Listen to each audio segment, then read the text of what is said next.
Jeremias capítulo 1, nós vamos ler apenas o primeiro versículo. Será uma leitura bem rápida. Hoje eu vou precisar muito da sua atenção para que a gente possa entender o contexto geral desta mensagem, amém? Se você se perder um pouquinho, aí você me avisa que eu volto. Livro do profeta maior Jeremias, capítulo 1, versículo 1, vai nos dizer assim: eu, Jeremias, filho de Ilquias, dos sacerdotes que estavam em Anatote, na terra de Benjamim. Eu vou ler mais uma vez. Jeremias capítulo 1, versículo 1 vai dizer: eu, Jeremias, filho de Ilquias, dos sacerdotes que estavam em Anatote, na terra de Benjamim. Você pode sentar glorificando a Jesus.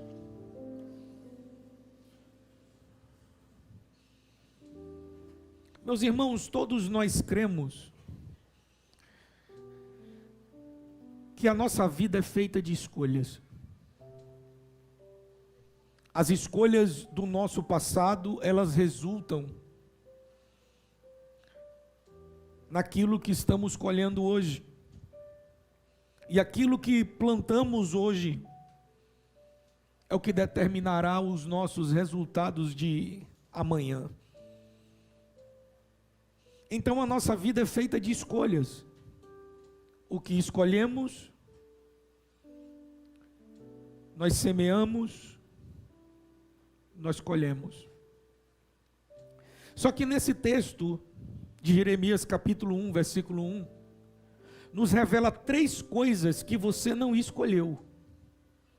Mesmo a vida sendo feita de escolhas, existem 3 coisas que alguém escolhe por você. Nesse texto vamos saber de 3 detalhes da nossa vida que não está sobre o nosso poder de escolha. A primeira coisa é o seu nome. Alguém escolheu o seu nome por você. Esse texto começa dizendo: eu, Jeremias.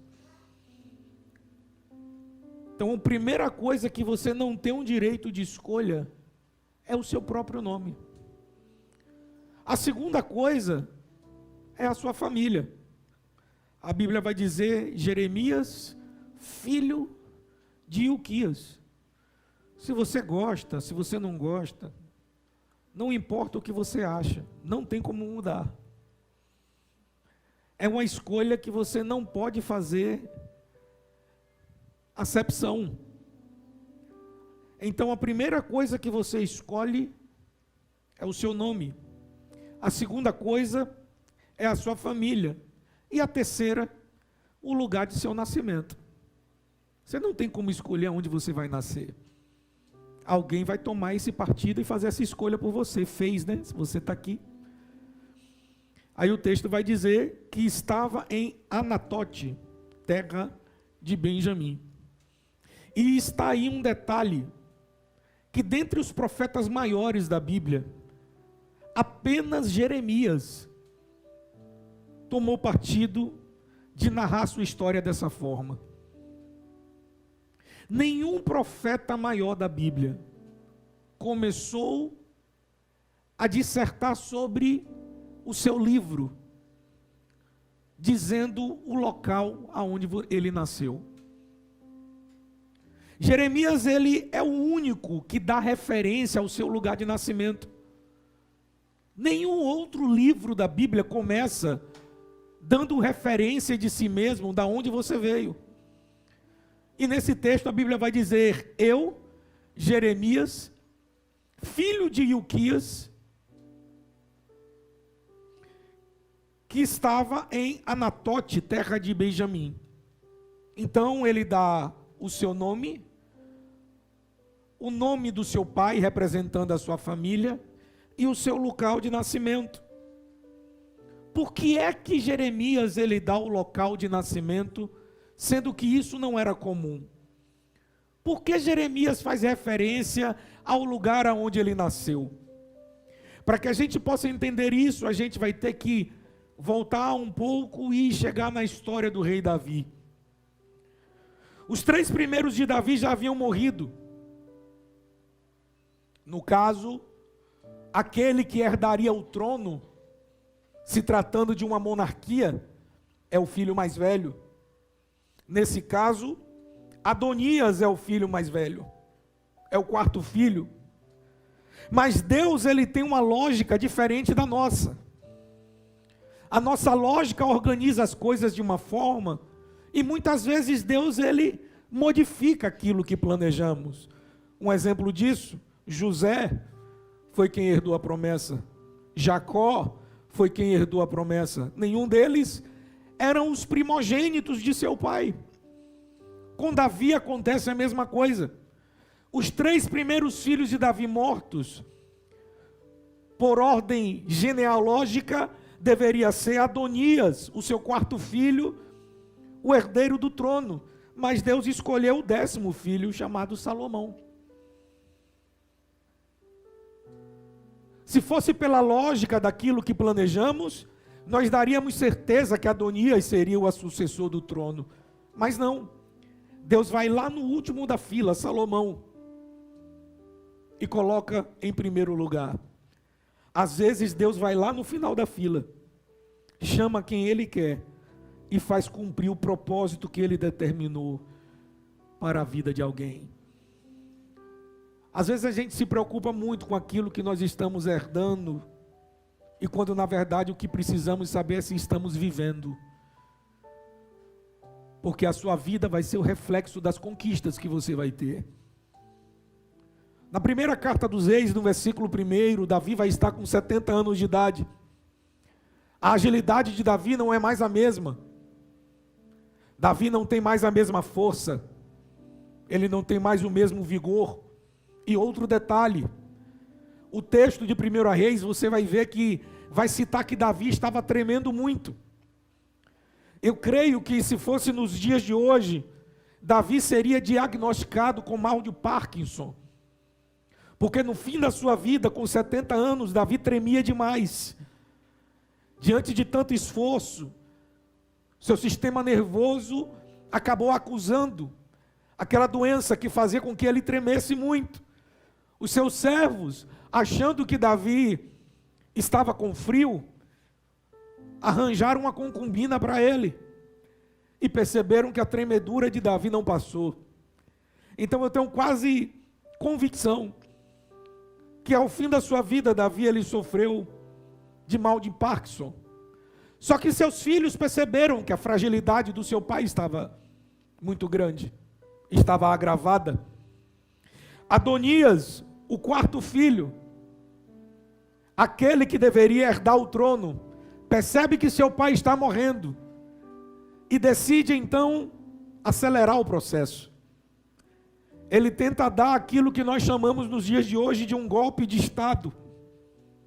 O que é que Adonias faz? Ele contrata cavaleiros que andem pelas ruas de Jerusalém e que possam ficar gritando. Contrata um povo para dizer: salve o rei Adonias, salve o rei Adonias. Ele tenta tirar o seu pai Davi do trono de Israel quando ele ainda era vivo. Só que o golpe foi revelado por Deus. Natã, o profeta daqueles dias, e Zadok, que era o sumo sacerdote, eles descobrem que o golpe contra Davi estava sendo armado pelo seu filho Adonias. Davi percebe aquele burburinho que está acontecendo. Zadok e Natã contam para Davi o que estava vendo. E Davi encontra uma forma de resolver esse problema. Davi acha uma maneira de resolver essa situação. Porque Davi sabia que a promessa não estava sobre a vida de Adonias. A promessa estava sobre a vida de Salomão. Davi escolheu Salomão para que fosse o sucessor do seu trono. Aí Davi diz a Natã: pegue o meu cavalo real, coloque Salomão sobre ele, passe pelo vale de Cedron, é o mesmo vale que Jesus caminhou na era da sua via dolorosa, quando ele estava indo à cruz, e leve ele até o santuário, e unja Salomão como rei sobre Israel. Dentro da história de Israel, Salomão é o rei que assume o trono com o seu pai ainda vivo, pelo fato de seu irmão Adonias querer usurpar o trono do seu pai Davi. Devido a isto, Salomão teve também um privilégio, que foi escutar conselhos do seu pai na direção do seu governo, enquanto seu pai ainda estava em vida. Você receber conselhos de um rei ainda vivo, isso é extraordinário, é uma conquista muito valiosa. E Salomão então começa a sua caminhada como rei sobre Israel. Durante essa rebelião que Adonias organizou, Israel naquele tempo, sob o governo de Davi, possuía 2 sacerdotes. Um sacerdote é chamado de Zadok, o outro sacerdote é chamado de Abitar. Zadok e Abitar. Quando Adonias passa pela cidade e se declara como rei, Zadok ele fica do lado de Davi, não reconhece Adonias como rei. Já Abitar, ele pula para o lado de Zadok, não se sabe o motivo, mas o fato é que Abitar ficou ao lado de Adonias. Enquanto Davi ainda era vivo, Salomão, que herdou o trono, respeitou a escolha de Abitar. Enquanto Davi permaneceu em vida, não houve nenhuma consequência sobre a vida de Abitar. Mas quando Davi morre, Salomão decide então julgar a Abitar. Olha lá o que está em 1 Reis, abre aí comigo por favor. Primeiro livro dos Reis, capítulo de número 2. Você de casa também vai abrindo. Eu vou avisando a você que dá glória a Deus aqui é de graça.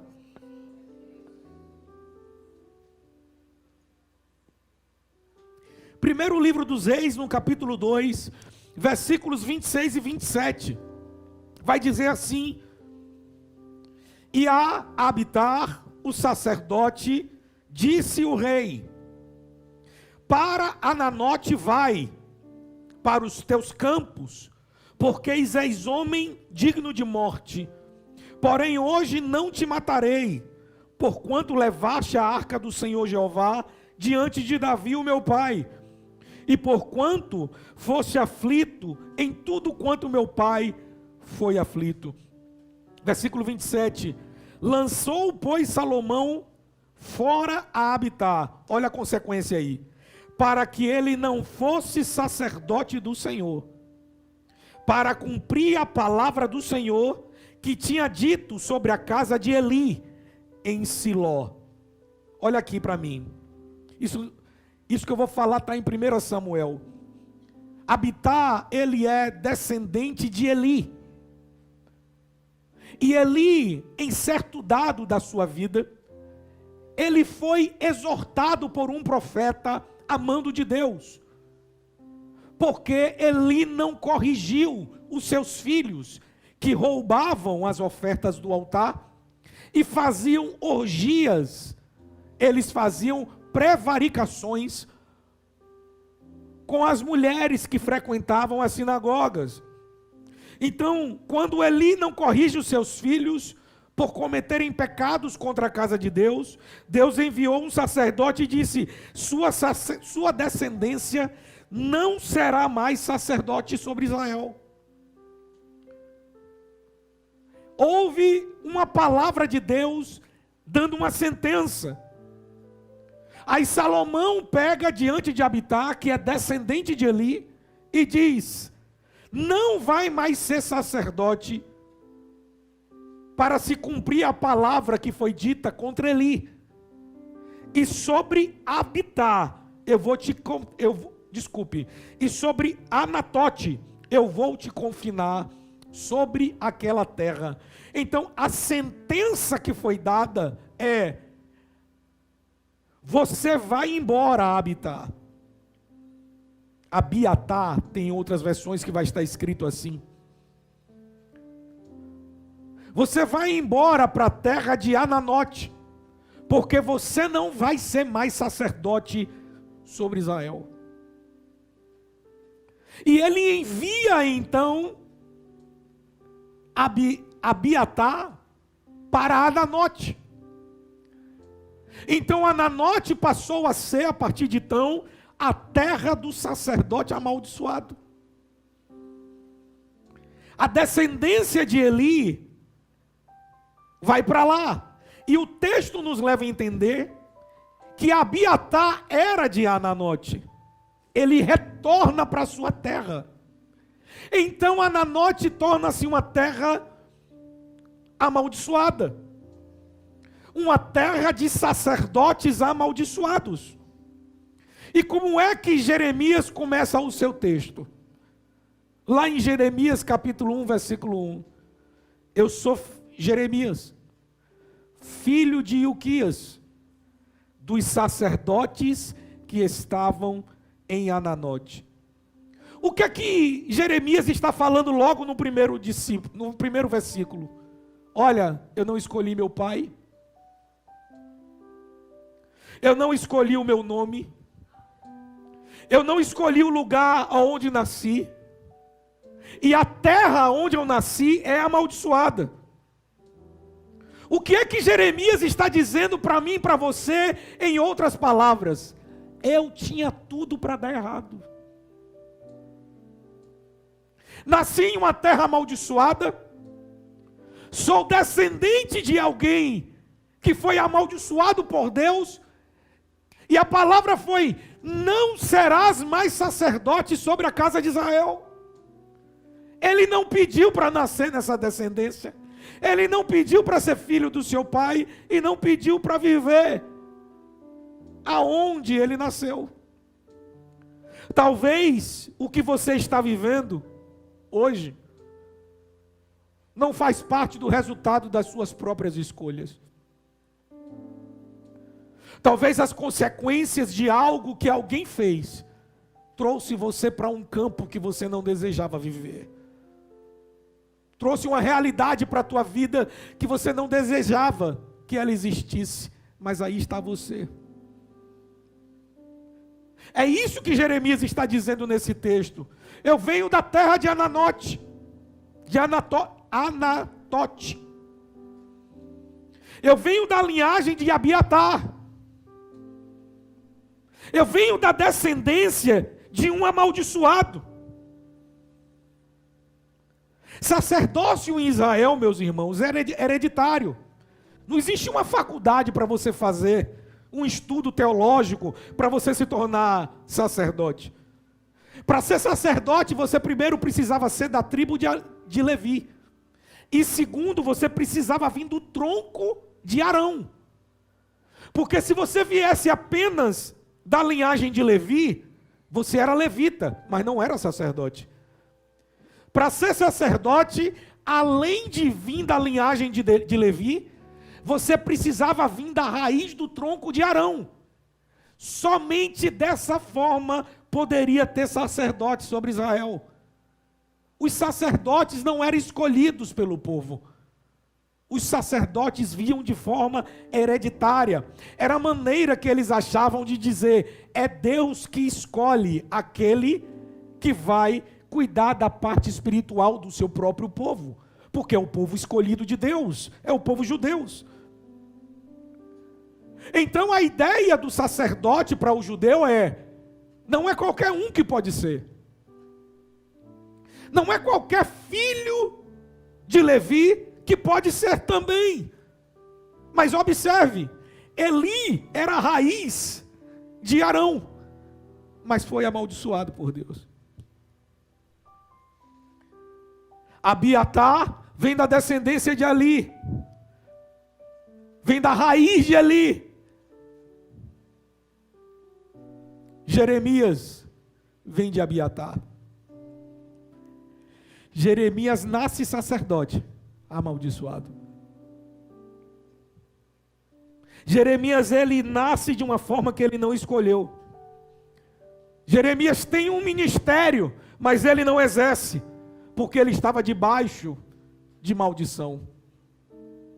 Mas aí chega um determinado tempo, em que os caldeus decidem então invadir a Israel. E Deus então decide levantar um profeta para usá-lo em defesa de Israel. E Deus tem uma característica, meus irmãos, extraordinária. Deus, ele gosta de visitar lugares aonde ninguém gosta de ir. Deus, ele gosta de caminhar por lugares que poucos homens gostam de valorizar. Deus, ele costuma escolher pessoas que poucos escolheriam. A maior característica de Deus é o amor. A Bíblia diz que Deus é amor. E dentre as suas características, ele gosta de dar oportunidade para aquele que para a sociedade não tem valor algum. Naquele dia Deus diz: eu vou levantar um profeta. Mas antes de levantar esse profeta, eu vou visitar Anatote. Irei na terra dos sacerdotes amaldiçoados e levantarei lá um profeta. É assim que Deus escolhe Jeremias. Deus não convidou Jeremias para ser sacerdote. Jeremias não foi levantado como sacerdote. Jeremias foi levantado como profeta. E são duas coisas diferentes. Tem gente que costuma chamar sacerdote de profeta e profeta de sacerdote. A era dos profetas, teoricamente, foi findada com João Batista. Depois de Malaquias, João Batista é o último dos profetas, aonde diz: voz do que clama do deserto, preparai o caminho do Senhor. Teoricamente, aquele é o último dos profetas. Por que teoricamente? Porque Deus, ele faz o que ele quer. Deus não disse que aquele seria o último profeta, mas não se viu mais. Porque depois que o véu se rasga, Deus não fala mais com o profeta, para o profeta falar com o povo. Deus fala diretamente com você. A aliança de Deus parte a ser diretamente contigo. Aí vem o texto bíblico no versículo 6, salvo engano, do livro de Jeremias, versículo 4, vai dizer assim: veio a mim a palavra do Senhor dizendo. Olha só o que Jeremias contou, como foi que Deus o chamou.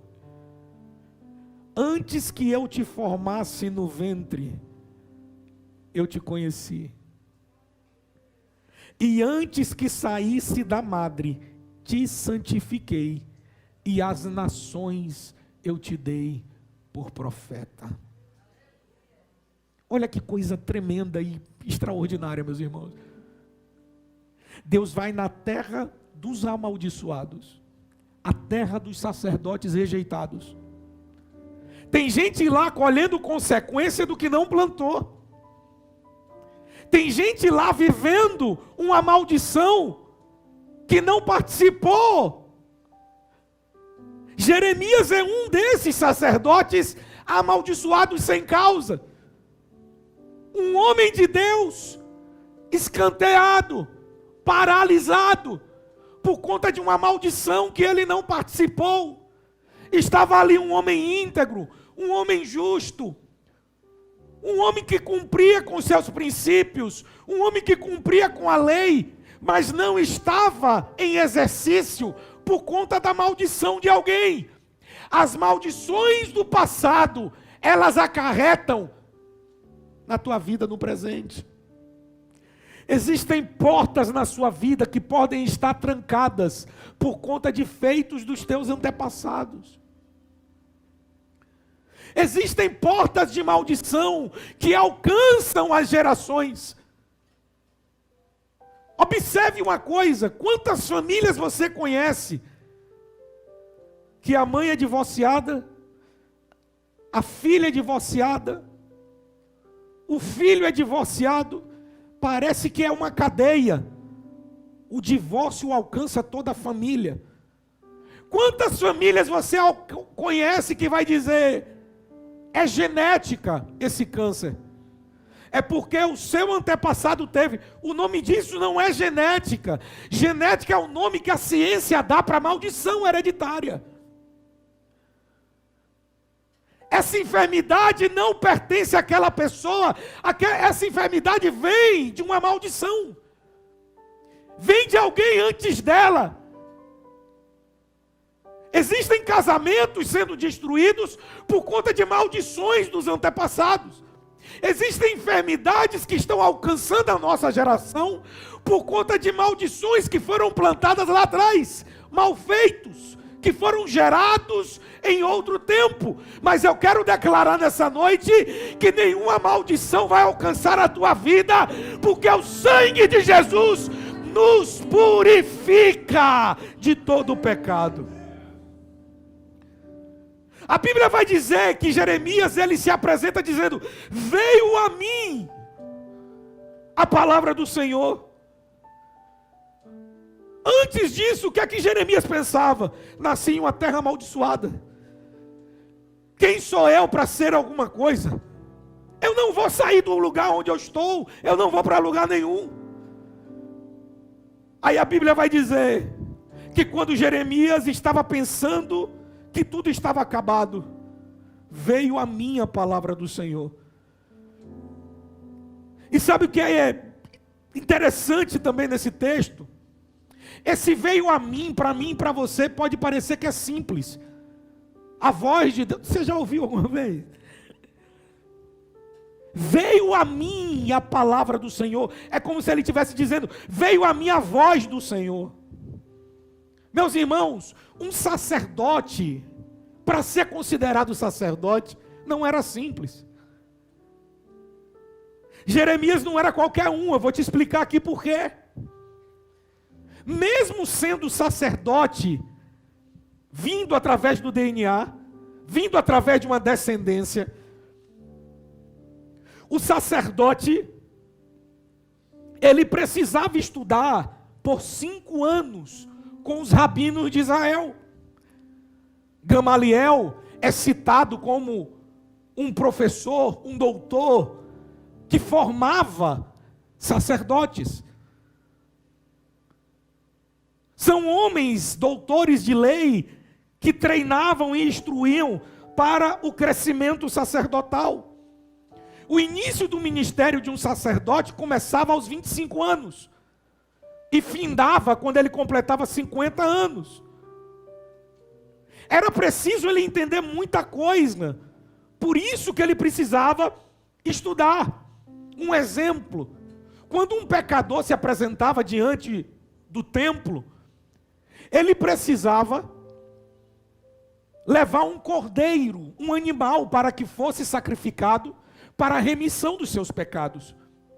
Quem examinava esse cordeiro era o sacerdote. O sacerdote fazia o exame para ver se aquele animal estava saudável.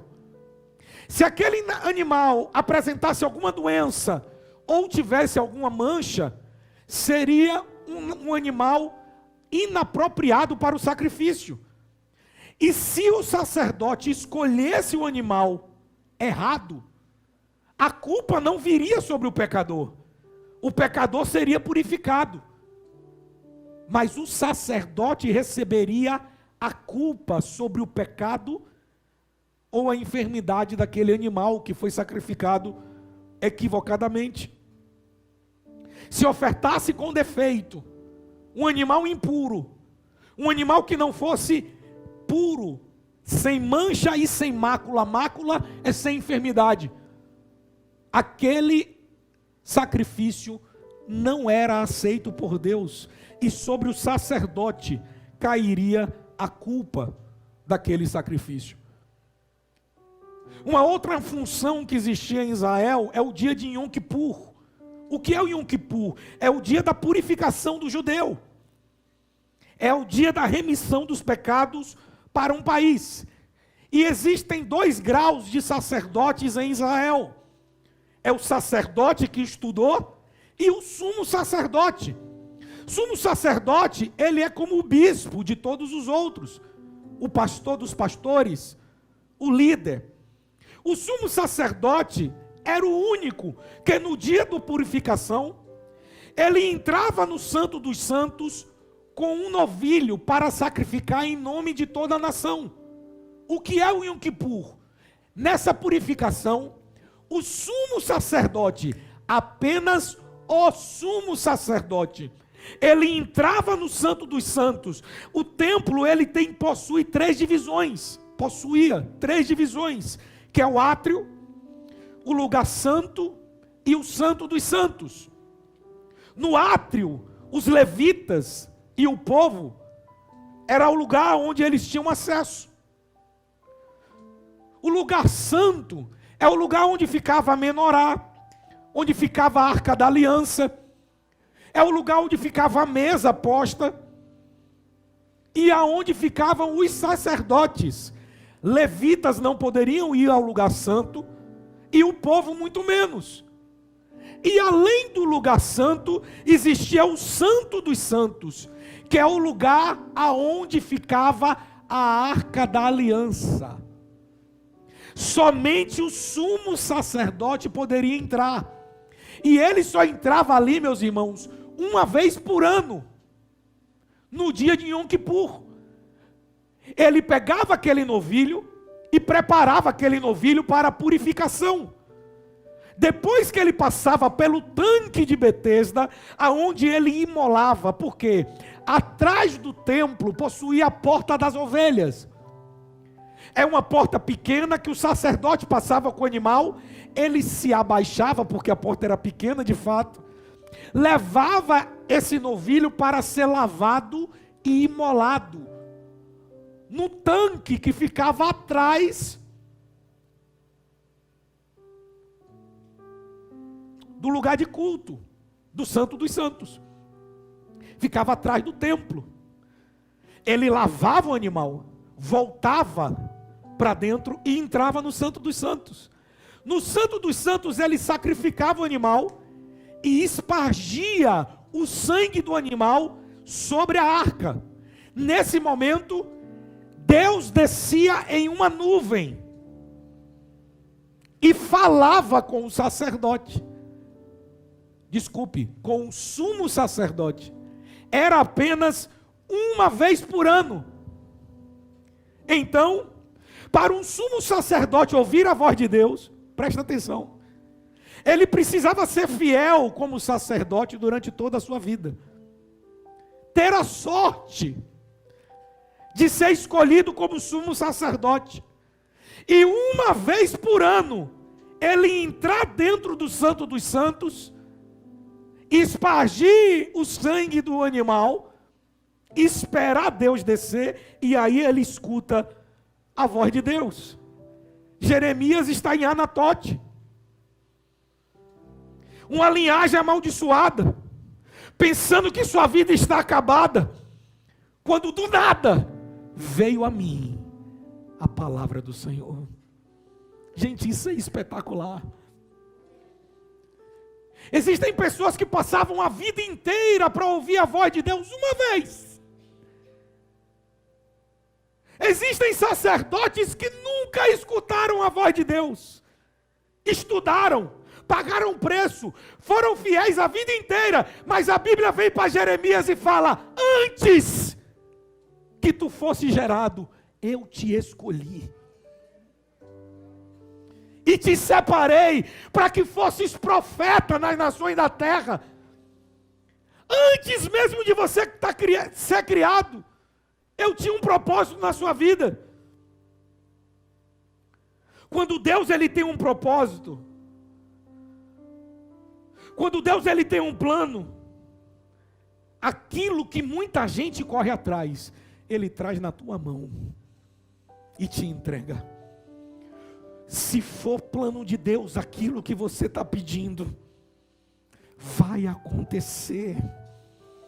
se tiver dentro do planejamento do céu, não adianta ninguém se levantar contra, não adianta fazerem motim, não adianta fazerem barulho. O que Deus escolheu não tem como não acontecer. Você é um escolhido, uma escolhida de Deus. Não importa o que façam, não importa onde você nasceu, não importa de onde você veio, o que importa é que Deus tem um plano para a tua vida. É isso que importa. Virá até você, meu irmão, a oportunidade que irá mudar a sua história. Aí diante da circunstância que você está falando, você fala que é o fim.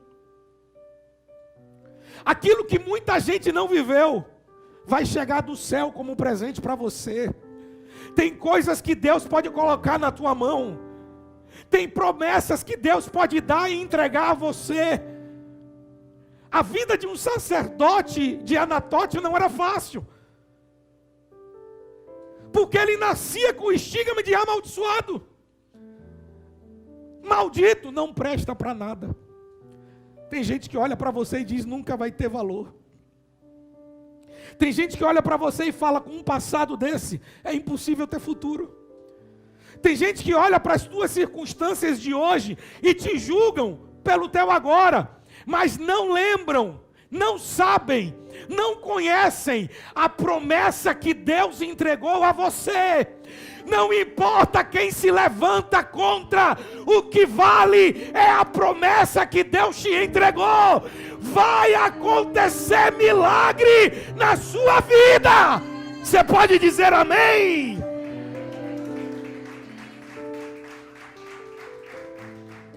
Aí o texto continua dizendo, antes que eu te formasse, Jeremias, eu te escolhi. Antes que no ventre da tua mãe tu fosse formado, você nem era embrião ainda. Você nem embrião era e eu já conhecia você. No Salmo 139, versículo 6, Davi vai dizer, eu ainda estava informe, e no teu livro o Senhor já me conhecia. Antes mesmo de você nascer, Deus já sabia que você ia estar sentado nessa cadeira hoje para dizer, eu tenho um propósito para cumprir na tua vida, eu tenho um plano para realizar através de você, não importa o que vão dizer, vai acontecer aquilo que eu planejei para a tua vida, somente confie em mim, confie em Deus, meu irmão, confie em Deus, minha irmã, não negue a sua fé. Não esqueça da promessa de Deus para a sua família, para a sua vida. Você sabe o que Deus te prometeu. Imagina a mãe de Jeremias grávida, gente. Chega alguém e diz assim, ó, vai nascer mais um amaldiçoado.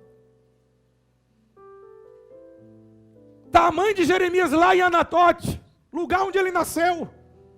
E olha, descendência de Eli, descendência de Abiatar. Lá vem mais um amaldiçoado. Ei, tem gente que não gosta de você só por olhar para você, sabia?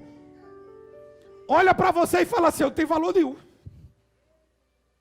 Do lugar onde veio esse aí, eu já vi muitos vir.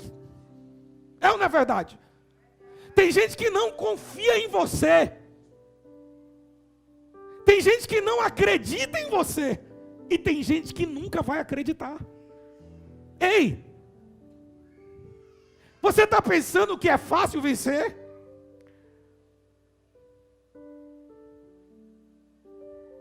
Você está pensando que é simples conquistar aquilo que pouca gente consegue? Eu não vejo na Bíblia outro homem que teve o chamado igual de Jeremias. Quando Deus decide levantar um profeta, ele vai no lugar que todo mundo não gosta de ir. Ele vai aonde as pessoas menos esperam, mas ele levanta aquele que permanece fiel. Se você caiu, prepara que Ele vai te levantar. Se existe uma culpa contra você, Ele vai sanar essa culpa quando o sangue do Cordeiro for espargido sobre a tua vida. Ele vai te purificar, porque esse é o Deus que nós cremos. Enquanto muitos julgavam Jeremias desde o ventre, Deus diz a ele: antes que sua mãe te formasse no ventre, eu já te conhecia. Antes que pensassem quem você era, eu já tinha separado você. Aí a Bíblia continua dizendo que ele foi santificado. Diz assim: antes que saísse da madre, eu te santifiquei. Esse santificar que a Bíblia está citando aqui, não é um santificar de tornar sem pecado, meu irmão, minha irmã. Para você não fazer uma interpretação equivocada. Esse santificar é: eu te separei. A mesma palavra que quer dizer santificar, quer dizer, você está separado, Jeremias. Antes que sua mãe formasse você no ventre, eu te separei. O que é que Deus está falando aqui para ele? Eu escolhi você, Jeremias, antes mesmo de você nascer. E lembre de uma coisa, ei, olha para mim. Deus não escolhe ninguém sem propósito. Se Deus te escolheu é porque tem um propósito. Não é possível que você vai ficar calado com uma coisa dessa.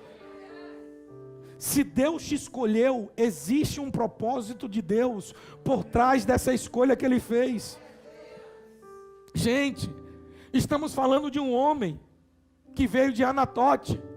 Deus chega para esse homem e fala: e as nações eu te darei por profeta. O homem do lugar dos amaldiçoados. O homem cresceu ouvindo que ele era maldito. Cresceu ouvindo que ele não valia nada. Ele nasceu em Anatote, o lugar dos amaldiçoados. É como se Deus dissesse assim: podem ter escolhido o lugar que você nasceu, mas sou eu que vou escolher o lugar onde você vai chegar. Sou eu que escolho até onde você vai. Sou eu que direciono as portas que serão abertas para você. Creia, meu irmão, nessa noite. Você que acompanha esse vídeo do outro lado da tela, acredite, existe uma promessa, existe um propósito, existe um plano, há uma direção, há um caminho, há um lugar que você ainda não vê, mas Deus está separando algo novo para a tua vida. São coisas que só Deus pode fazer. Sua vida não vai terminar na terra dos esquecidos. Sua vida não vai terminar no lugar do esquecimento. Você não vai ser rejeitado para sempre. Deus vai colocar amor no coração de alguém. Deus vai abrir portas para você, por lugares que você nem imagina.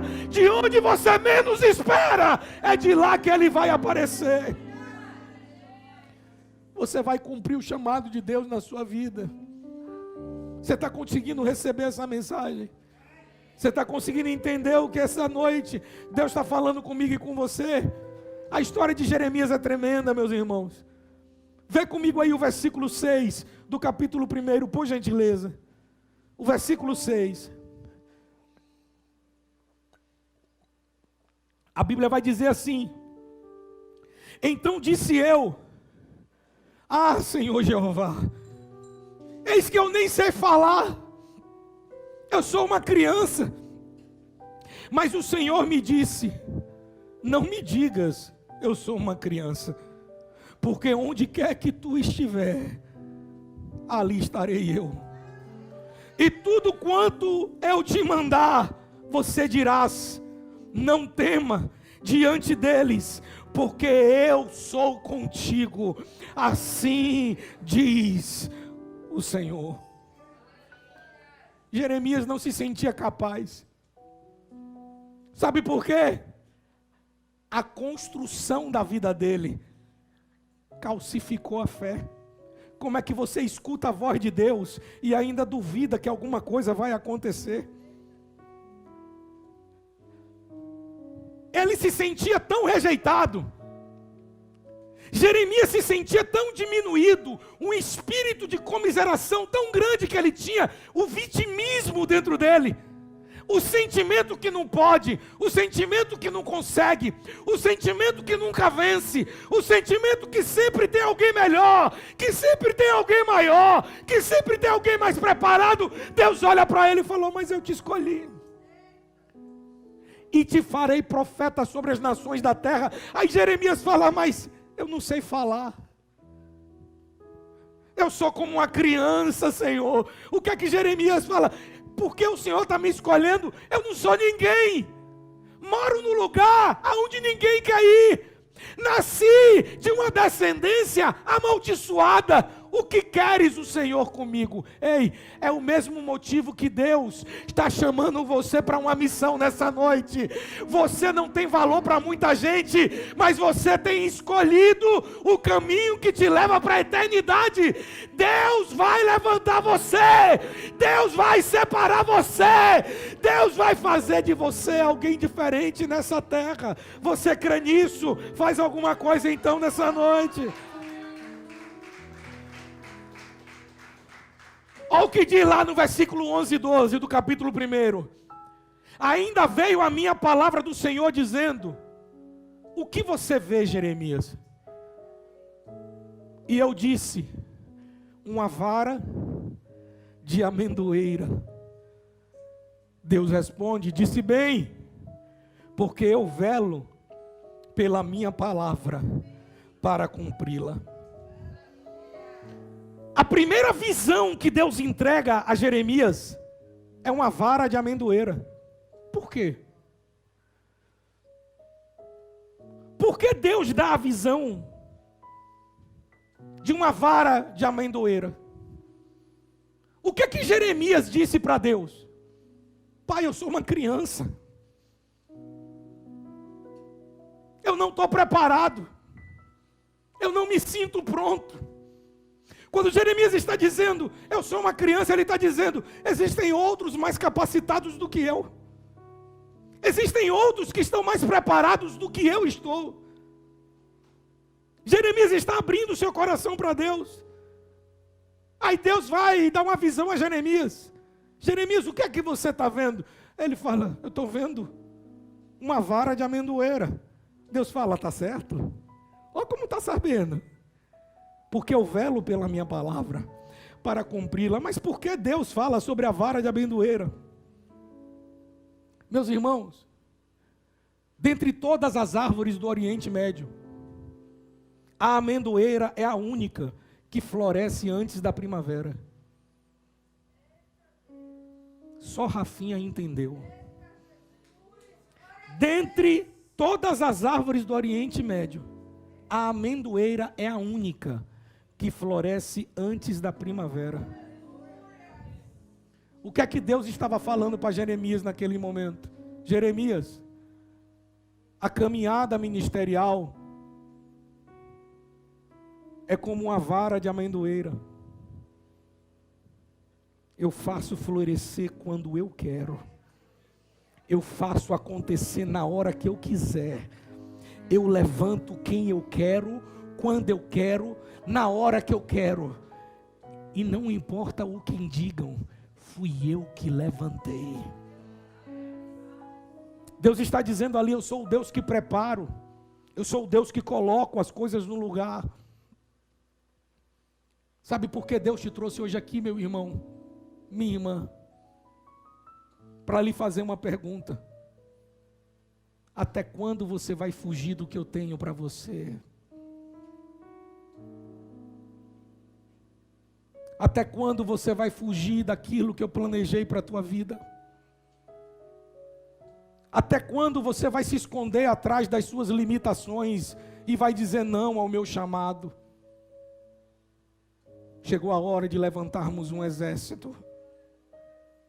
Chegou uma hora de mergulharmos de fato na nossa chamada ministerial. Chegou o momento de levantarmos líderes, pastores, profetas. Nossa cidade precisa recuperar aquilo que está sendo perdido nos últimos anos. Uma geração de sacerdotes precisa nascer para purificar as maldições que vieram dos nossos antepassados. É preciso que o novo se levante para que seja utilizado como vaso nas mãos do oleiro. A amendoeira, meus irmãos, ela tem duas fases de colheita e geram flores em duas cores diferentes, na cor vermelha e na cor branca. É a única árvore que tem isso também. Sempre ela faz um ciclo de duas colheitas para depois recomeçar. Não é sempre uma nova colheita. Primeiro vem uma colheita e depois vem outra. A primeira fase da colheita é uma colheita, a flor vermelha gera um fruto amargo. Desculpe, a flor branca gera um fruto amargo. É assim a vida ministerial. Tem dia que é tanta traição.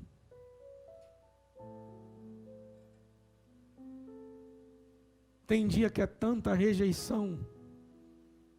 Tem dia que é tanta surpresa. Tem dia que é tanta perseguição que chega a dar vontade de parar. É ou não é, pastor Jamilton? Tem dias que são difíceis a tal ponto que nos faz pensar em desistir, irmão Eliabe. Que nos faz pensar que eu vou voltar para Anatote. Pelo menos lá ninguém me encontra, pastora Márcia. Pelo menos lá, irmã Maeli, ninguém me acha. Ninguém me vê. Eu fico escondido. Mas a voz de Deus te encontra. Aonde você estiver. Não importa, você foi escolhido por Ele. Ele não vai abrir mão de você. Mas a questão é, até quando você vai fugir? Até quando? A segunda fase da colheita é doce.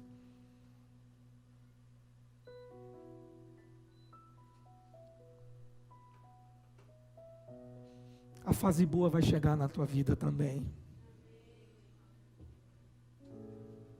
Está chegando uma nova fase de Deus para você. Não é possível, vocês estão fracos demais. Joga a cadeira para cima, gente. Está chegando uma fase nova de Deus para você. Eu estou dizendo que o fruto doce vai chegar.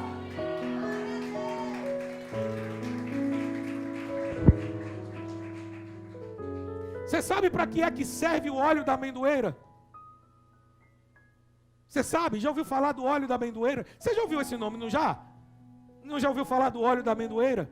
Ele é utilizado como remédio, sabe para quê, gente? Antídoto para a picada de serpente. Não é interessante as coisas de Deus? Por que é que Deus dá a visão da amendoeira para Jeremias? Por que Deus mostra a amendoeira para Jeremias? Podem até tentar te parar, Jeremias, mas o meu óleo, a unção, é o que vai te manter de pé. Podem tentar paralisar a tua vida, Jeremias, mas eu vou te levantar. Meus irmãos, Jeremias vai pregar em Jerusalém. É rejeitado, excluído, até jogado na cisterna ele foi. Jeremias, em torno da sua vida, recebeu rejeição. Por que é que ele nasceu em Anatote? Precisava ser alguém que aguenta a pancada. Precisava alguém que aguentasse apanhar. O que você está passando é treinamento para o que vai vir.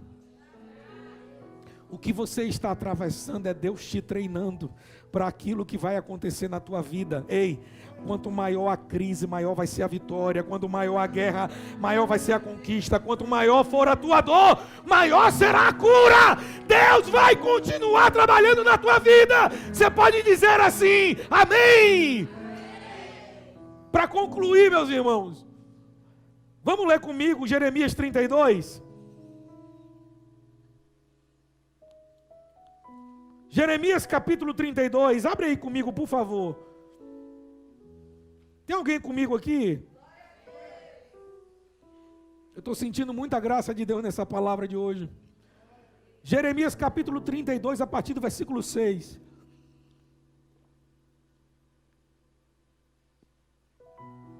Olha o que é que vai dizer aqui, ó.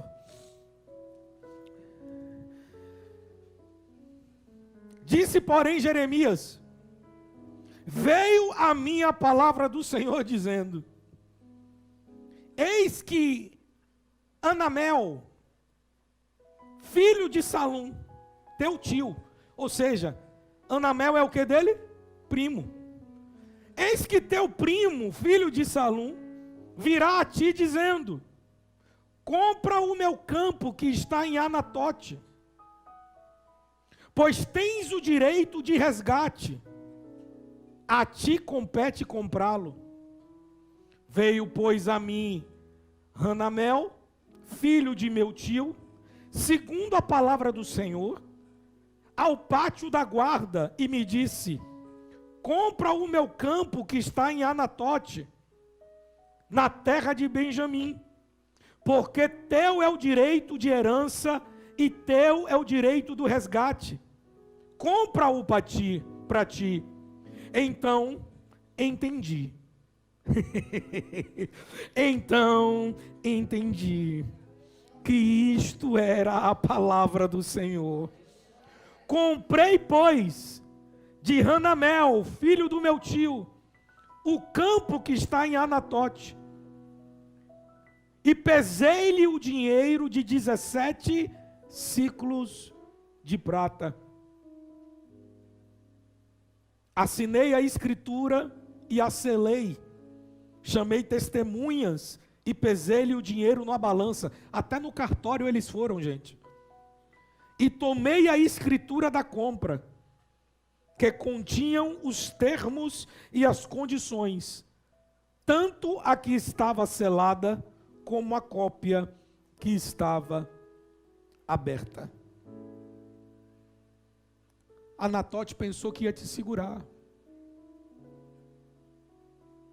Anatote pensou que ia paralisar você, que você ia carregar a maldição.